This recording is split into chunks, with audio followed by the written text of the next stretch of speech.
Russ, first thing to say is congratulations. That was a great way to start the season last weekend. Yeah, it was. It was a good way to start the season off against some real competitive side in York, who I think will be right up there at the end of the season. But that's all it was. It was a good start. We've got to build on that now. It is a cliche, I know, but there aren't too many going to go there and come away with 3 points, I suspect.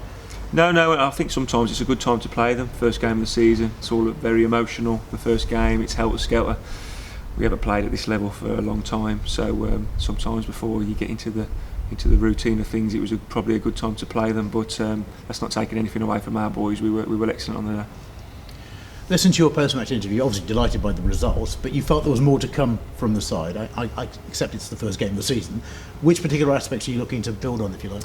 I think being more ruthless in front of goal. I think we had 18 entries into the final third the other day and into the box, and we had plenty of shots. We had a great chance to make it 2-0 just before half time, and I think if we sharpen these things up, the whole game takes a different look really, and it becomes a little bit more comfortable for you. But saying that, you're never going to have an easy game and an easy half, and we really had to weather the storm for 20 minutes in the second half, and we did it superbly.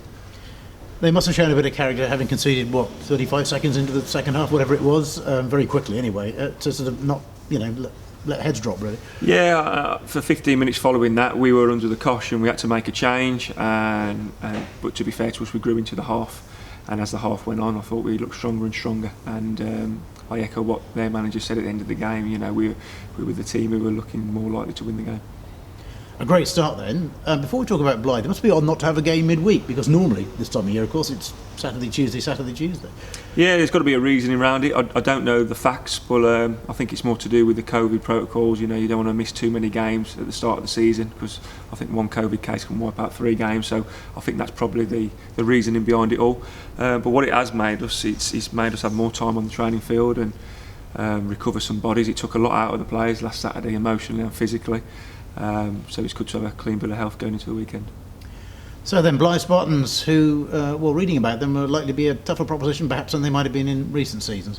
For sure, and there's no easy game at this level, and Blyth are another one of those. They had a good victory last week against a physical Alfreton side, but he's made wholesale changes there, Michael, and under no illusions, this is going to be a very tough game. What do you see as being their main threat? I think the forward line is strong. Robbie Dow's come out of retirement and scored 5 in pre-season. And they signed JJ O'Donnell from Gateshead, who scored a couple last week. Danny Maguire, who's known very well at this level. So they've got a good 11, they really have, and they are not the Blyth of old, and we'll give them full respect. Yeah, Robbie Dale seems to have been at Blyth since time began, really. Yeah, he has, but he looks like he's getting better. That's the worst thing. So yeah, we'll have to have our eyes on him, but for me it's about us on Saturday and setting the tone here at the stadium with the first game in front of fans in a long time, competitively. So like I said, we've done our research on Blyth, but it's about us. And that is important, isn't it? Putting in a decent performance, hope to get a good result, but certainly a good performance in front of the home supporters. Oh, I think so. We want them to be proud of our team. It's a new team going forward, and I want everyone to be talking about the football rather than anything else. And by doing that, we've got to showcase ourselves on a Saturday afternoon. So we're really looking forward to 3 o'clock on Saturday. Did you come through largely unscathed injury-wise last weekend? Yeah, a few bumps and niggles. I won't go too much into it, but we had a good session on the training ground today, and hopefully a clean bill of health going into Saturday. And you've added to the squads. Gerardo Bajrami has joined. Tell us a bit about him. Yeah, well, he's not new to the building. He's been in through most of pre-season. For one reason or the other, it hasn't been done earlier. But I think all parties are happy on the agreement we've settled with, and he's got to add massive strength to this already strong group. He's a great addition for myself and for the club, so we're really looking forward to working with him. Tell us a bit about him. What sort of position was he play? Where can he play?